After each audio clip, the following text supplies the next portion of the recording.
It's been quite some time since the world saw a G.I. Joe adventure on the big screen, with the Dwayne Johnson-led G.I. Joe Retaliation arriving back in 2013 and making $375 million worldwide. The action thriller wasn't a disappointment, but it also wasn't a rip-roaring success. So the future of the Paramount-owned franchise has been uncertain, although a third film titled Ever Vigilant is supposedly still in development, but the series is now pushing forward in a new direction by fleshing out the origin story of the team's famed ninja Snake Eyes in his own solo origin film. With Crazy Rich Asian star Henry Golding leading the film as the titular hero, the movie sure seemed like an easy win for Paramount Pictures. Snake Eyes director Robert Swenke and screenwriter Evan Spiliotopoulos focus on intense fight scenes in the film, showing what could be done with the characters in the right hands.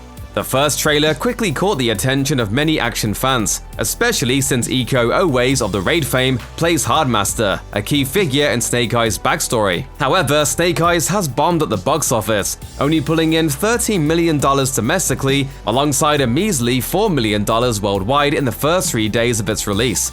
So why the poor debut? Here's why Snake Eyes might have flopped so badly at the box office.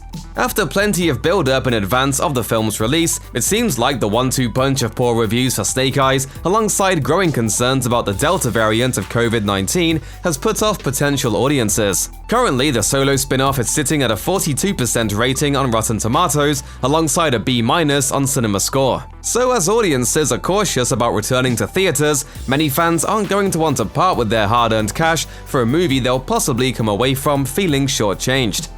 What is it you want? I want it all. That's basically what box office pro analyst Sean Robbins explained to Variety recently, saying, "Moviegoing and general household economics are both still in recovery mode. Potential audiences are being selective with what they spend their money on.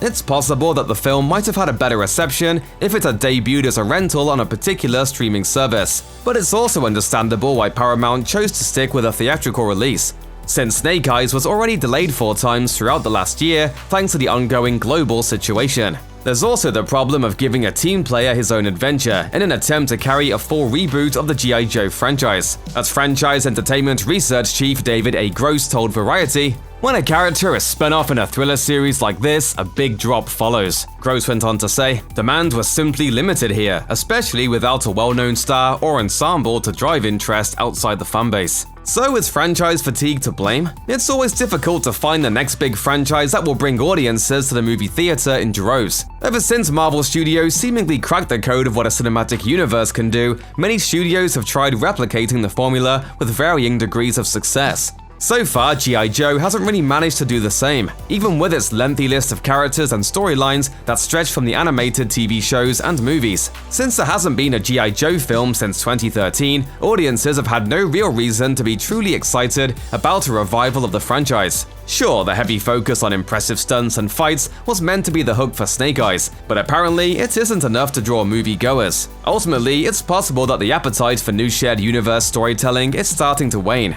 especially in comparison to properties like those owned by Marvel and DC. It's not the first time a studio has failed to kickstart a new franchise. In recent years, a good example is the infamous Dark Universe, which pictured a future where all of Universal's monster properties would converge, but then 2017's The Mummy did little to inspire horror fans. There's also the Amazing Spider-Man debacle, as Sony's attempt at creating its own separate Marvel universe of Spidey-related characters faltered following the poor reception to the sequel. Perhaps the financial and critical disappointment of Snake Eyes might indicate to Paramount that it's time to go back to the intellectual property mine to find something else to adapt for the big screen. If you're still curious about the film, Snake Eyes is in theaters now. Check out one of our newest videos right here. Plus, even more Looper videos about your favorite movies are coming soon. Subscribe to our YouTube channel and hit the bell so you don't miss a single one.